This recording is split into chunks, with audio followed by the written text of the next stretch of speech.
que he decidido, escuchando a mis compañeros de CONALCAM, de la Central Obrera Boliviana, también escuchando a la Iglesia Católica, renunciar a mi cargo de presidencia. Todo parecía haberse vuelto en su contra. La peor sequía de los últimos 20 años en Bolivia. Olas de frío que llenaron los bosques de hojas y ramas secas. Y uno de los desastres ecológicos más graves de la última década. El incendio del mayor bosque seco tropical del planeta, el Bosque Chiquitano, en Santa Cruz, el departamento históricamente rebelde del poder centralista de La Paz.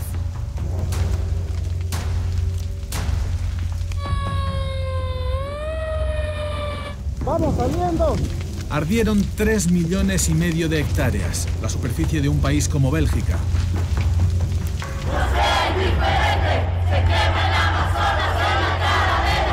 Y todo esto en los meses previos a las elecciones presidenciales. Ustedes saben, cuando hay inundación, Evo culpable. Sequía, Evo culpable. Incendio, Evo culpable. Las llamas inflamaron la campaña electoral y sirvieron de aglutinante de los grupos opositores. ¡Mírennos, carajo! ¡Aquí estamos!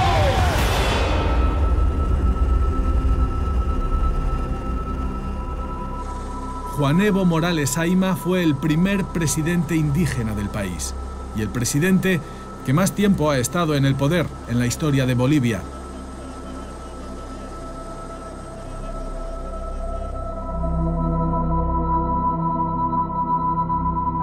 Pero Evo no superó el invierno austral de 2019. Solo la lluvia logró sofocar las llamas. Y con ella llegó el fin de Evo.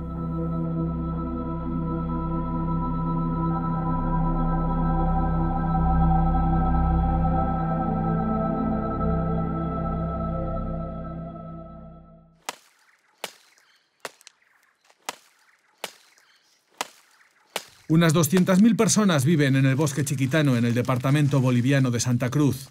La mayoría, indígenas campesinos que viven del bosque y practican una agricultura de subsistencia. Melchor masca hojas de coca mientras trabaja su chaco, una pequeña porción de terreno donde plantará los productos básicos para su alimentación y la de su perrita. El humo lo envuelve mientras elimina la maleza con su machete. ¿Y cuántos años lleva viviendo aquí, en el bosque, en Villanueva? Ya 6 años. Ya lleva 6 años aquí.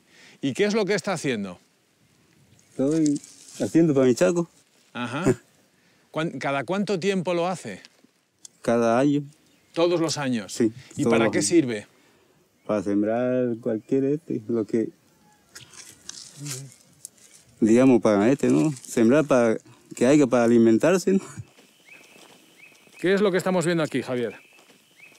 Pues estamos viendo un sistema de agricultura el más primitivo que existe, el que probablemente encontró Colón cuando llegó a América, y que es cortar el bosque, quemarlo para deshacerse de la materia vegetal y aprovechar los minerales que están presentes en el suelo, cultivar durante un par de años aprovechando los minerales y cuando se han agotado abandonarlo para avanzar sobre otra porción de bosque para hacer lo mismo. Es la agricultura de roza y quema. Entonces, Aide, esto no es casual, esto está hecho a propósito. Evidentemente sí, como mencionaba Javier, son áreas que no son tan grandes, ¿no? Son áreas relativamente pequeñas, habilitan, normalmente sucede por gente que quiere tener algún tipo de cultivo y aprovechar, como él decía, la tierra, ¿no? Para sus cultivos. Este es probablemente uno de los problemas principales por los que se han provocado los incendios, que el fuego aquí es parte principal del proceso productivo. Exactamente, son decenas de miles de pequeños agricultores que todos los años hacen lo mismo. Este año se desbordó por la sequía, pero cada año hay incendios.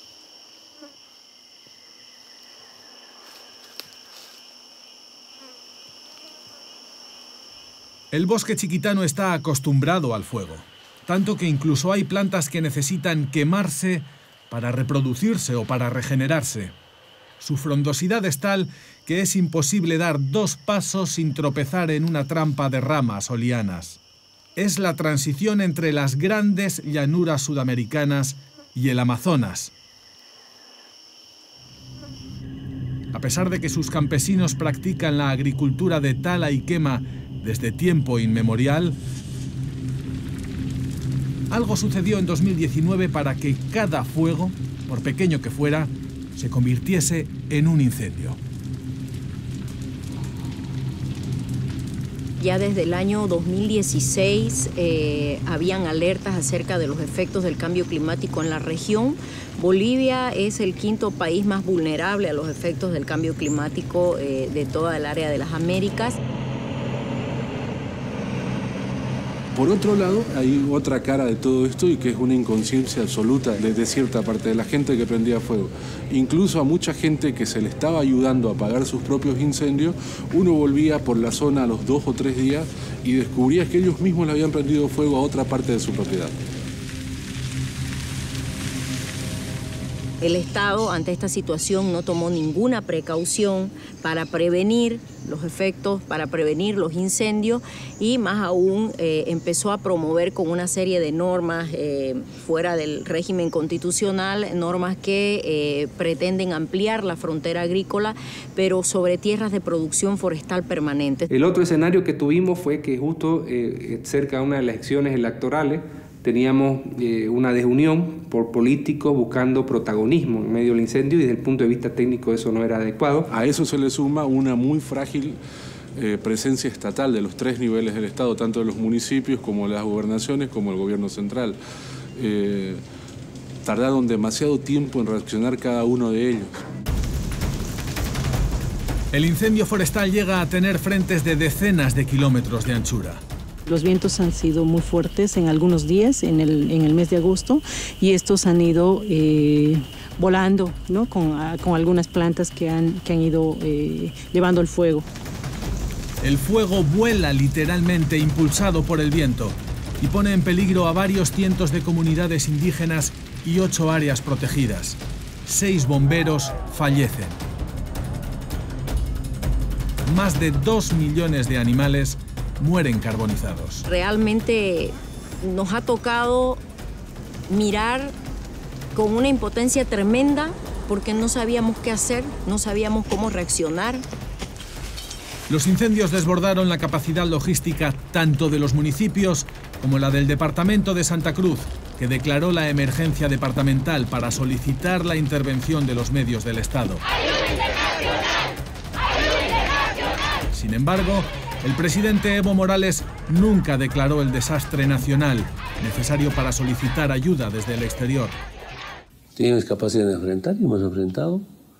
Que yo sepa, se declara desastre nacional porque el Estado no puede enfrentar. Por primera vez hemos contado los aviones más grandes del mundo, de Estados Unidos, supertanques más grandes del mundo para combatir el incendio. Hemos invertido como $30 millones. Antes sí podíamos declarar desastre nacional porque ni helicópteros teníamos. Pero esto no se trataba de recursos económicos, se trataba de logística, de apoyo experimentado, ya sea operativamente de bomberos o logística aérea o terrestre que tengan que nutrirnos y apoyarnos en esta emergencia. La magnitud de los incendios es tal que no hay poder humano, no hay dinero suficiente, no hay recursos humanos ni tecnológicos suficientes como para controlar cuando tenemos decenas de focos de incendio de alto poder con frentes de 20, 30 hasta 40 kilómetros continuos de fuego que avanza, ¿ya? Ahí no hay cómo apagarlo. Lo único que puede frenar o parar esto es la lluvia. Desde 2013, el gobierno de Evo Morales aprueba 5 medidas que afectan al uso de las tierras y del bosque. El argumento: ampliar la frontera agrícola y facilitar más tierras para la ganadería. Para la oposición es más combustible para los incendios. En 2015 autoriza el desmonte de hasta 20 hectáreas, unos 30 campos de fútbol, para pequeñas propiedades.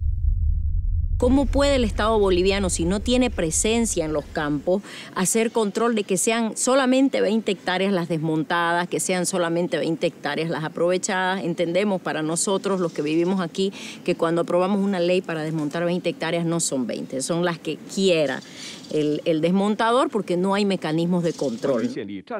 En 2019 se firma un acuerdo de exportación de carne a China. Hace falta más terreno para más ganado. Y ve la luz la ley de uso y manejo racional de las quemas. Pero la misma entidad encargada de autorizar o sancionar estas quemas admite que no tiene medios. Porque del 100% de las quemas nosotros solo autorizamos el 5%. El 95% se hacen de forma ilegal. ¿Sí? Ir atrás de los actores de las quemas se hace muy complejo. El Decreto Supremo del mes de julio, ya con el bosque chiquitano ardiendo, autoriza más desmontes en los departamentos de Santa Cruz y Beni para darle más territorio a la ganadería y a la agricultura. En la última etapa de gobierno de Evo Morales había una fuerte alianza con los sectores empresariales de Santa Cruz. Por eso inclusive se dice que ha sido un acuerdo la quema de la chiquitanía, ¿no? ¿Para qué? Para poder exportar carne a la China, uno. Se oyen voces en ocasiones que acusan precisamente a los ganaderos o a las personas que viven del campo de ser los promotores de estos incendios.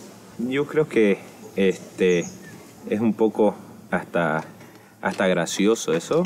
Me causa un poco de intriga saber las personas que mencionan esas cosas, porque está muy claro, ¿no?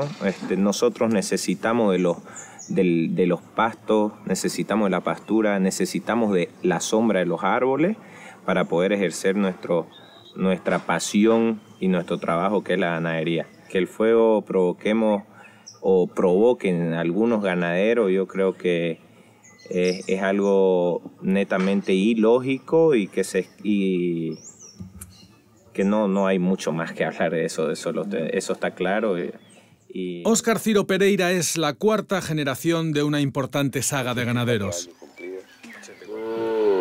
Remató sus estudios superiores en Madrid y a su regreso tomó de su padre las riendas de la hacienda Santa Ana, en plena Chiquitanía. Rebosante de proyectos y nuevas ideas, confía en duplicar en un par de años los 2.500 litros de leche que sus vacas producen al día. Además que utilizamos manejo de silvopastura, que es pasto con árboles. El tema del área protegida que tenemos en Santa Ana abarca toda esa parte de la pequeña cordillera allá, que más o menos hablando de aproximadamente 300 hectáreas, que es nuestra reserva que no podemos tocar. De toda Santa Cruz, la ley permite destinar el 17% del territorio a fines agropecuarios. Los ganaderos usan la mitad. O sea, que ¿ustedes creen que se puede todavía duplicar el terreno que se dedica al ganado? Sí, como es un área permitida, lo establece el plan de uso de suelo. Nosotros tenemos normativas que establecen también cómo se va a intervenir esa tierra. El desarrollo económico que ha experimentado Bolivia durante los casi 14 años de la presidencia de Evo Morales es incuestionable. Según los datos del Banco Mundial, en 2006 el Producto Interior Bruto del país era de unos 11.000 millones y medio de dólares. En 2018 la cifra superaba los 40.000 millones. El propio Evo presume de sus números cuando es preguntado por su legado. De los 13 años que estuvimos, 6 años primero en crecimiento económico en Sudamérica. Antes Bolivia solo era primero en pobreza, ahora en crecimiento económico. Otro de los pilares sobre los que se sustenta el crecimiento económico boliviano es la industria de los hidrocarburos, nacionalizada en 2006, pocos meses después de la llegada de Evo a la presidencia. La planta sucroalcoholera de Aguaí, a unos 100 kilómetros al norte de la ciudad de Santa Cruz de la Sierra, es probablemente la más moderna de las 7 centrales de este tipo que existen en el país. Y el orgullo de Cristóbal Roda, que presume de dar trabajo directo a 2.500 personas con una central financiada al 100% con capital boliviano.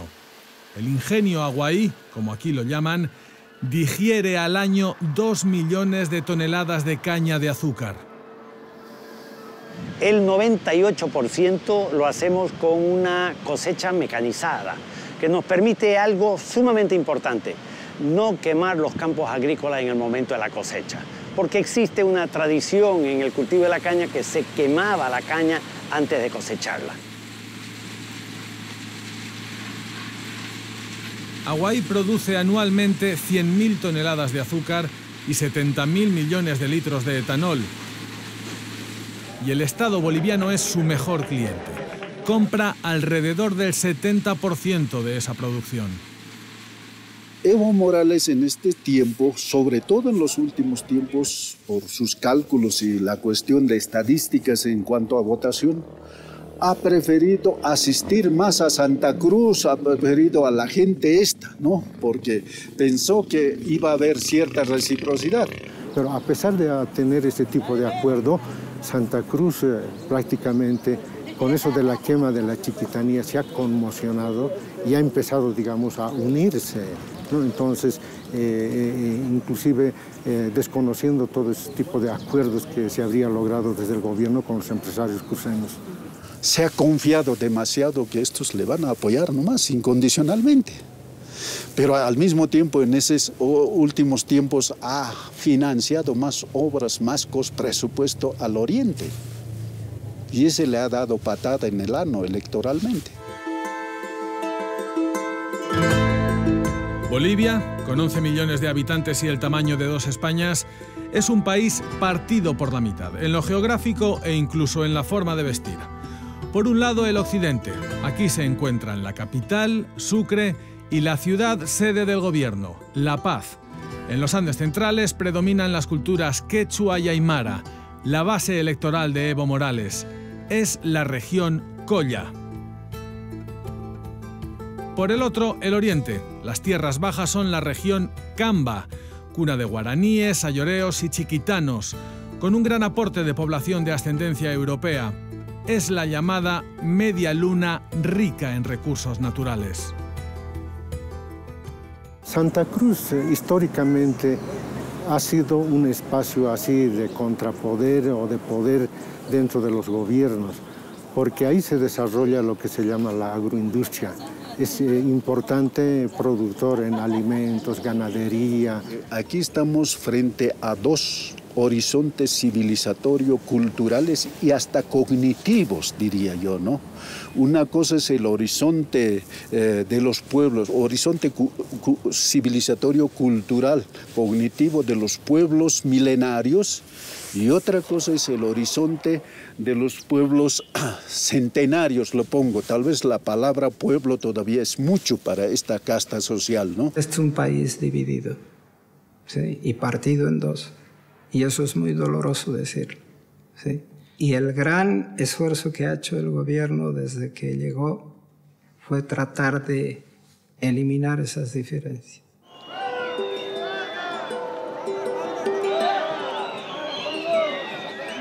Juan Evo Morales Ayma se convirtió en presidente de Bolivia el 22 de enero de 2006. Si así lo hiciera, la historia, la patria y el pueblo lo premiarán.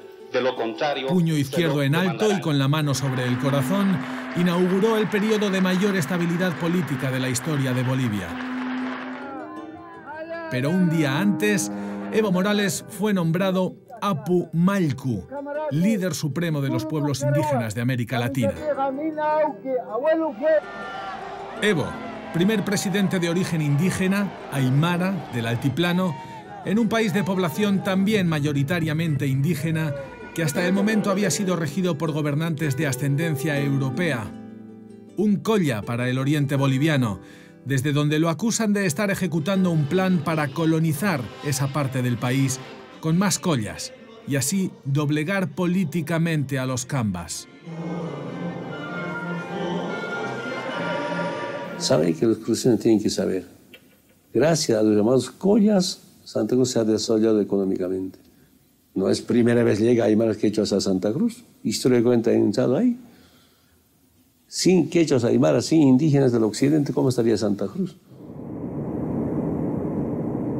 La lucha contra la pobreza es uno de los logros más importantes de los casi 14 años de presidencia de Evo Morales. Al comienzo de su mandato, casi el 60% de la población boliviana vivía en la pobreza. 12 años más tarde, la cifra era del 34,6%.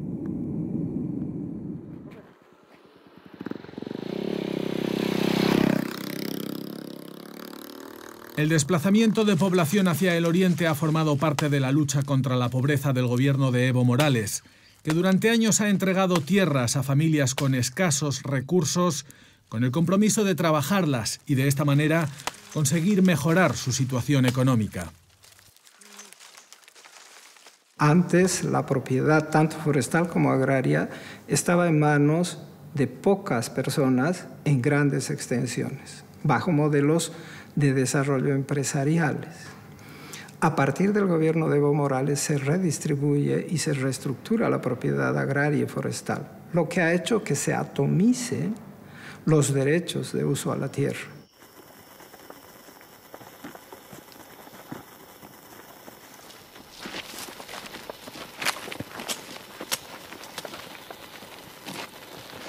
Manuel es un campesino camba.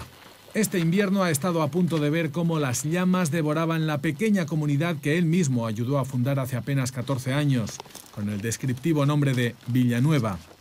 El incendio quemó parte de su chaco.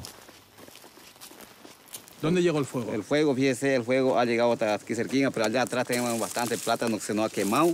Acá al otro lado se nos ha quemado todo nuestro plátano, así como ustedes lo pueden ver, todito se ha quemado y... Esta parte que se ha quemado luego la pueden ustedes utilizar para trabajar la tierra también, como si se hubiese chaqueado. Es muy difícil, se puede decir, pero es muy complicado, es más trabajo para nosotros, nos lleva más tiempo, el tiempo avanza, hasta eso llega el tiempo de siembra, uno pierde más que todo y en todas esas cosas.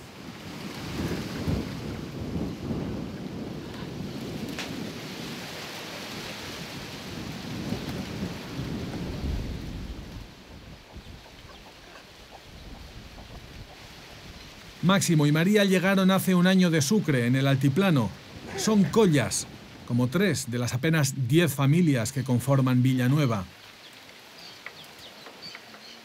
En su tiendita revenden productos comprados en la ciudad, desde papel higiénico o cigarrillos hasta pilas u hojas de coca. ¿Qué tal les han recibido aquí, la gente chiquitana? Sí, bien nomás, por una parte no nos han dicho nada. Creo que está bien nomás, no nos han dicho nada de discriminación, nada no había. Sí.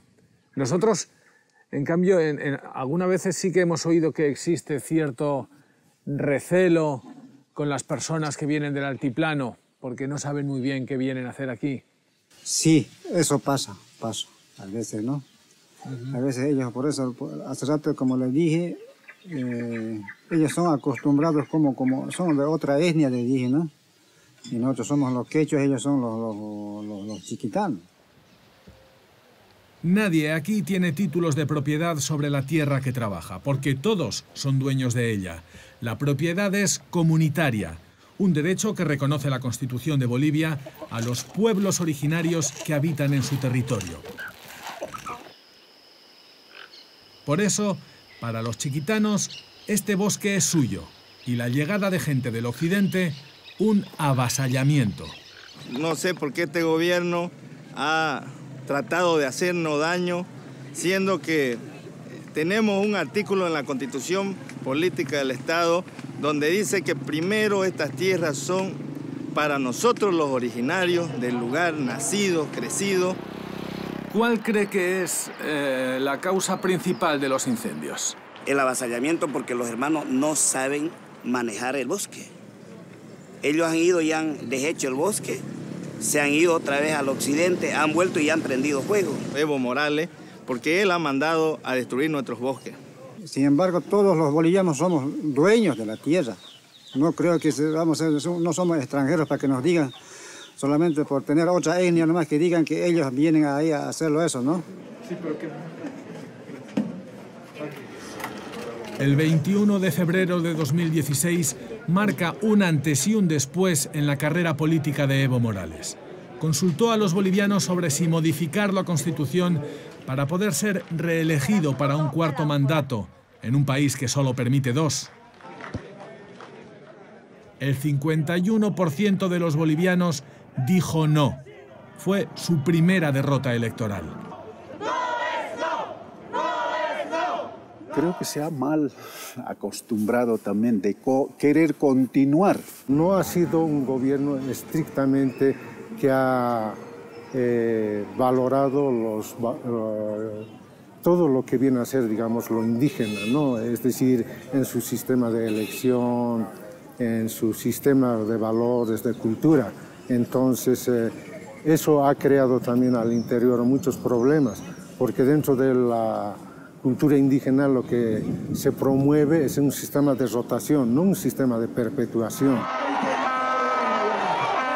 Pero Evo Morales no acepta el resultado y consigue que el Tribunal Constitucional le permita presentarse de nuevo. El argumento, la limitación de mandatos, coarta el derecho humano del presidente a elegir y ser elegido. Estamos unidos, vamos a seguir derrotando a la gente que no quiere al pueblo boliviano. Aquí se le acaba su plan de dominación y colonización geopolítica de nuestro departamento. En los días previos a las elecciones del 20 de octubre de 2019, el bloque cívico convoca a decenas de miles de personas en Santa Cruz y en las ciudades más importantes de Bolivia. Su mensaje principal: la candidatura de Evo Morales es ilegal. Escogidos por los representantes de las asociaciones gremiales y vecinales, los cívicos son algo así como el poder que vigila al poder. Nosotros venimos desde hace rato con problemas con el gobierno, para ser claro, porque el gobierno nos avasalló a toda la chiquitanía. Santa Cruz no le debe nada a Bolivia, porque todo lo que es Santa Cruz se lo debe a su gente de Santa Cruz.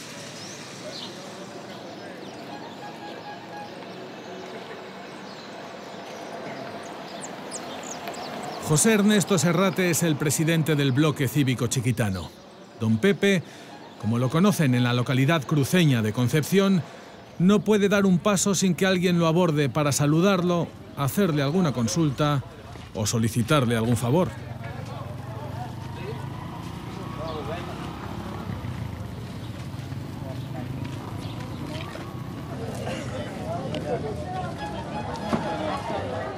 Es día de elecciones generales y Evo Morales se la juega.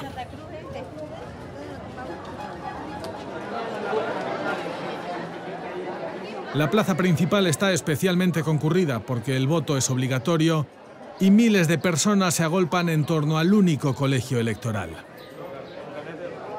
Solo vienen para ganar elecciones, que la estamos celebrando hoy día, porque el gobierno, este gobierno del MAS, quiere dominarnos en Santa Cruz y quiere imponernos su cultura, la cultura aymara. Bolivia dijo no fue uno de los lemas de la campaña electoral de Carlos Mesa.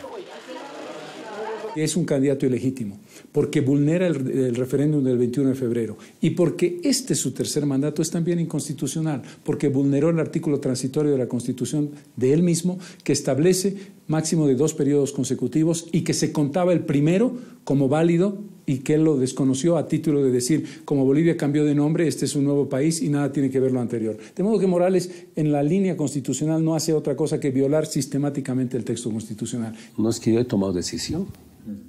A mí me convocaron, a mí así como obligaron a ser candidato a la presidencia, justamente para consolidar este cambio que hemos emprendido. 4 elecciones consecutivas ganamos en Bolivia. El final de Evo Morales se fragua en 3 semanas, desde la proclamación de su victoria electoral. La misión de observadores de la Organización de Estados Americanos lo acusa de fraude electoral. La misión de la OEA manifiesta su profunda preocupación y sorpresa por el cambio drástico y difícil de justificar en la tendencia de los resultados preliminares. Acto seguido, Luis Fernando Camacho, el presidente de los Cívicos Cruceños, le entrega una carta exigiéndole que dimita. El señor Evo Morales ha fracturado el orden constitucional y debe renunciar.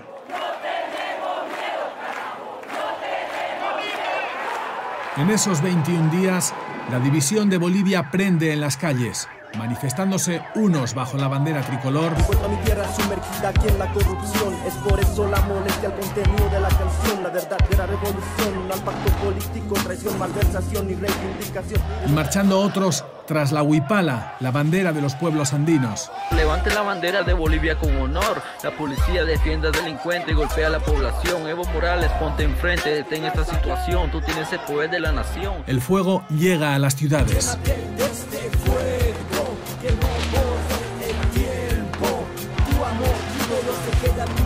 La policía se rebela. La policía boliviana se adhiere a los pedidos de nuestra población, quien expresa de manera democrática su pedido de denuncia del señor presidente Evo Morales Ayma. Y Evo Morales llama a unos nuevos comicios. Convocar a nuevas elecciones nacionales que mediante el voto permitan al pueblo boliviano elegir democráticamente a sus nuevas autoridades. Demasiado tarde para el ejército. Y luego de analizar la situación conflictiva interna, sugerimos al presidente del Estado que renuncie a su mandato presidencial. Esa frase, que no se tradujo en ninguna acción de ninguna naturaleza, no puede ser en ningún caso categorizada como golpe de Estado. ¿Y sabe cuál es el delito? Por eso viene el golpe de Estado. Que los indios, que los movimientos sociales, producciones patriotas, hemos nacionalizado. Eso nos gusta a las transnacionales, eso nos gusta a las oligarquías. Pero esa frase, esa sugerencia, es la que fuerza la renuncia del presidente y del vicepresidente, que parten entre lágrimas hacia el asilo en México.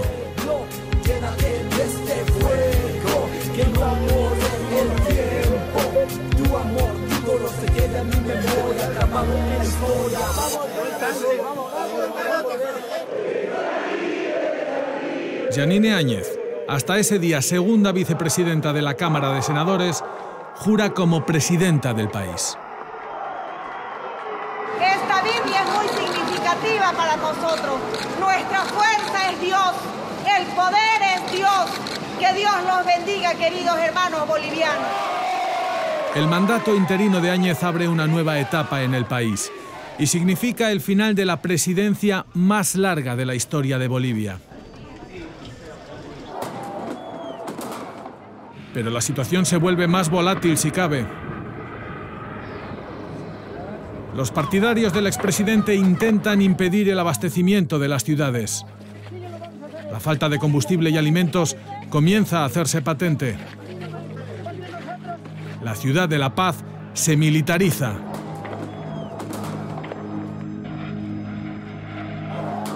Los disturbios entre quienes aseguran que se cometió fraude electoral y quienes denuncian que se dio un golpe de Estado riegan las calles con decenas de muertos y cientos de heridos.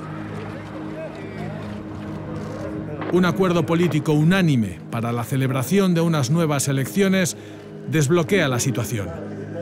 Todas las formaciones políticas podrán presentarse, también el MAS de Evo Morales, pero el texto prohíbe expresamente la candidatura de quienes ya han gobernado en 2 legislaturas consecutivas, que es al fin y al cabo lo que ordena la Constitución boliviana. La interpretación de Evo es diferente. Ese es el tema de fondo. No aceptan que los indios podemos cambiar Bolivia. Bolivia regresa a la calma. Los bolivianos despiertan de la pesadilla de una contienda civil que ha estado a punto de producirse. Ha entrado la señora Yáñez, que ha entrado, ¿qué vamos a hacer? Hay que nomás apoyarla, no queda otra. Pero el equilibrio es muy frágil. La presidenta está pues por casualidad ahí, sin ningún apoyo. de las bases sociales. La estabilidad extremadamente delicada. De eso se trata, de que ningún gobierno, de ningún partido quiera quedarse más de lo que dice la Constitución. Y cualquier chispa podría hacer que todo saltara por los aires. De nuevo.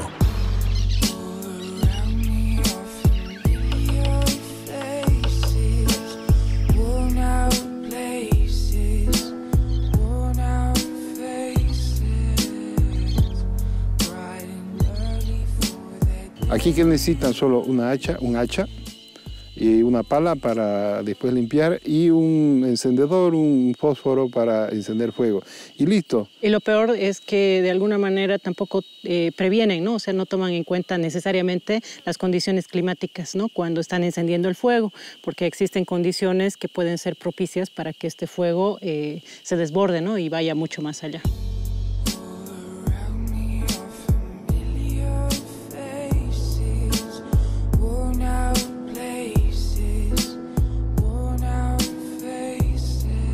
De seguir a este ritmo, ¿qué va a ser del bosque chiquitano? Se estima que para el 2040 dejará de existir funcionalmente el bosque chiquitano. Si se sigue quemando a este ritmo, yo estimo que por lo menos en unos 5 años este bosque podría desaparecer. Yo espero que no suceda eso. Parece que nos hacemos los de la vista gorda. Ya pasaron más de 20 días y recién sale en las noticias. Hermosa Bolivia, hermosa Santa Cruz, hermosa Amazonía. Ya perdiste casi 1 millón de hectáreas, sin contar los animales que en el suelo habitaban. No solo somos un país, no solo somos una región, es el aire de todo el mundo que se está contaminando. Hoy el fuego sigue y sigue, y aunque tal vez se logre apagar, el daño ya está y tardará muchos años en regenerar. Por eso, amigo, por favor, ya no deforestes más.